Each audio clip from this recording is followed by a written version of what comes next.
राष्ट्र सह्याद्री, आवाज जनतेचा, प्रयत्न जनहिताचा। दिनांक 19 जुलै रोजी कैरी काकडी विकून उदरनिर्वाह करणाऱ्या जयश्री साईनाथ क्षीरसागर या महिलेचा खून करण्यात आला होता। या दुर्दैवी घटनेनंतर मयत महिलेच्या कुटुंबियांचे पुनर्वसन करण्यासाठी नगरपालिका पदाधिकारी आणि माजी खासदार डॉ. सुजय विखे यांनी तिच्या पतीला नोकरी देण्याचे व तिच्या मुलांच्या शिक्षणाची जबाबदारी घेण्याचे आश्वासन दिले होते, असे कुटुंबियांचे म्हणणे आहे। मात्र या घटनेला तब्बल 1 महिना उलटूनही दिलेल्या आश्वासनांबाबत कोणत्याही प्रकारची कार्यवाही झालेली नव्हती। प्रशासनाकडून कोणतीही मदत मिळाली नसल्याने क्षीरसागर कुटुंब उघड्यावर पडलं होतं। या पार्श्वभूमीवर मयत जयश्रीचा पती साईनाथ क्षीरसागर आणि सासू सिंधुताई भालचंद्र क्षीरसागर यांनी नुकतीच डॉ. सुजय विखे यांची भेट घेतली। यावेळी डॉ. विखे यांनी मयत महिलेच्या 2 लहान मुलांचे इयत्ता 10वी पर्यंतचे शिक्षण मोफत करण्याचा सर्व खर्च आपण उचलू असे आश्वासन दिले आहे। माझं नाव साईनाथ भालचंद्र क्षीरसागर, मयत झालेली जयश्री साईनाथ क्षीरसागर हिला मरून 1 महिना झाला। 4 नंबर गेटवर व्यवसाय करत होती आणि तिच्यावरच घर परपंच माझा चालत होता। मला कधी काम भेटत नव्हतं, कधी भेटायचं तर तिचं माझं घरावर मोठा डोंगर, ती गेल्यानंतर मोठा डोंगर कोसळला आणि ती 2 लहान मुलं आहे मला। तर आम्हाला आश्वासन दिलं नगरसेवकांनी, आम्हाला सुजयदादांना पण भेटलो। सुजयदादा पण म्हणे तुला कामाला लावून देतो आणि मुलांना पण सोय करून देतो। तर आम्ही गरीब आहे, तर तिच्यावर परपंच माझा चालत होता माझ्या बायकोच्या याच्यावर।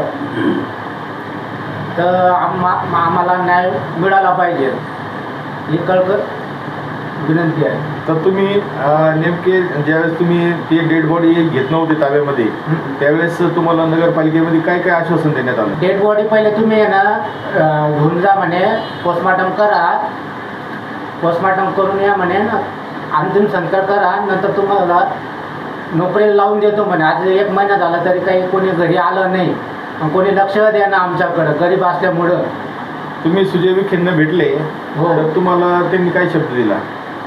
दादांना भेटल्यानंतर दादा म्हणे मी 10 दिवस बाहेर दौऱ्यावर चाललो, तिथून आल्यावर तुला नोकरीला लावून देतो आणि तुझ्या पोरांना चांगल्या शाळेत टाकतो। आणि जे आश्वासन दिलं होतं की जे मारेकरी आहे तुमच्या पत्नीचे, हो, तर त्यांचं घर पाडू वगैरे किंवा त्यांचं लाईट बिल वगैरे कनेक्शन कट केलेले असं काही विषय होता, त्याच्यानंतर काय झालं पुढे बघितलं तुम्ही? आता त्यांनी तसं सांगितलेलं आहे, नोटीस त्यांना पाठवले आणि आता 1 महिना झाला तरी त्यांची फॅमिली, मारकरीची फॅमिली तिथंच राहत आहे। का माझी आई स्वतः डोळ्यानं पाहून आली। त्यांचं घर आहे, त्यांच्या घरावर काही JCB वगैरे काही चालवलेलं नाही आहे, फक्त आम्हाला सांगितलं पाडलं गेलं JCB त्यांच्या दारापुढे उभं आहे आणि त्यांना नोटीस पाठवली। माझी आई स्वतःहून त्यांच्या घरी जाऊन आली आणि पाहून आली आहे त्यासाठी त्यांचं घर। मी सिंधुताई भालचंद्र क्षीरसागर, मी जयश्री साईनाथ क्षीरसागर त्यांची वाली सासूबाई। नेमकं आता गेला 1 महिना झाला तिचा खून झाला, त्यानंतर तुमच्यावर काय परिस्थिती उडवलेली आहे? आमच्यावर डोंगर कोसळला, आमची लई कशी तरी परिस्थिती चालली, सगळं तिच्यावरच होतं। तिची बॉडी आम्ही हातामध्ये घेत नव्हतो, त्यावेळेस आम्हाला सांगत होते ते की तुम्ही काही टेन्शन घेऊ नका, आम्ही पाहू म्हणे, तुम्ही ती बॉडी तर घ्या म्हणे। सगळं आम्हाला असं औषधं द्यायला लागले ते। त्यानंतर मग आता तुम्हाला काय आश्वासन देते त्यांनी, काय करू का? म्हणत होते ते की पोरांना शाळेत टाकू, त्याला कामाला लावू, आम्हाला 10 दिवसाची मुदत दिली होती। त्याच्यानंतर आमच्यावर काही नाही केले कारवाई त्यांनी। आज महिना झाला आमच्या सोनाला।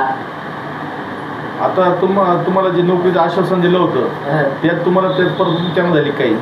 तर पण नंतर काहीच 1 महिना झाला, काही चर्चा झाली नाही, पुन्हा आमच्या घराला पाहायला आले नाही, आमच्या मुलं बाळं काहीच पाहायला आले नाही, ते काय झालं काय नाही। आणि तुम्हाला जे तुमच्या सुनेचे जे खुनी आहे तर त्यांच्या घरावर बुलडोजर फिरू असा विषय होता, ते चौकशी केली तुम्ही? ते चौकशी केली तर ते आम्हाला असं वाटलं की बा त्यांनी सुजयदादांनी त्यांनी नोटीस, ते म्हणत होते की नोटीस दिली आम्ही त्यांना, तर आम्हाला वाटलं की बा नोटीस दिली म्हणून आता पाळलं असं. पण मग आता सगळे शेजारी पाजारी सांगायला लागले की बाबा त्यांचं घर पाळलं नाही, काही नाही, ते सगळे मारकरी जे होते ते सगळे त्या घरामध्ये राहू राहिले. म्हणून मी स्वतः मला समजलं म्हणून मी स्वतः जाऊन पाहून आली की जसं तसं घर आहे, सगळे त्यांचा परिवार आहे त्या घरामध्ये.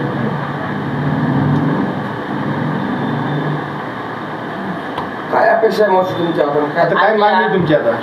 आम्हाला त्यांनी मदत करावा, आमच्या लेकराबाळांना कडं पावा, आमच्या मुलाला कामाला लावा आणि मुलांना लहान मुलं येते त्यांना शाळेत टाकावा. आमची हीच मागणी आहे त्यांच्याकडे. आता समजा तुम्हाला तुमच्या मागण्या पूर्ण नाही झाल्या तर मग तुम्ही काय करणार, कशा पद्धतीने?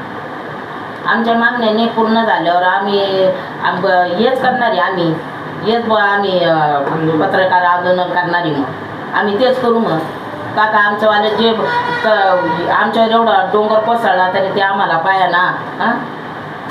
आज मी म्हातारी बाई आहे, कवर राहणार आहे, ते लहान मुलं आहे, चला मोठे मुलं नाही आहे. अहो यांनी गावकरी आहेत, यांनी पाहायला तर पाहिजे, नुसतं आठवण आम्हाला तिथं देता येईल. म्हणजे आमचं जाऊन यांच्या मागं जाऊ राहिलो आम्ही, दादा भाऊ करून सुद्धा आम्हाला हे करून राहिले.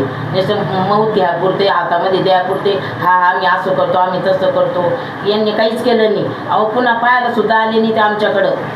राष्ट्र सह्याद्री न्यूजसाठी प्रतिनिधी अशोक दुशिंग, शिर्डी. राष्ट्र सह्याद्री,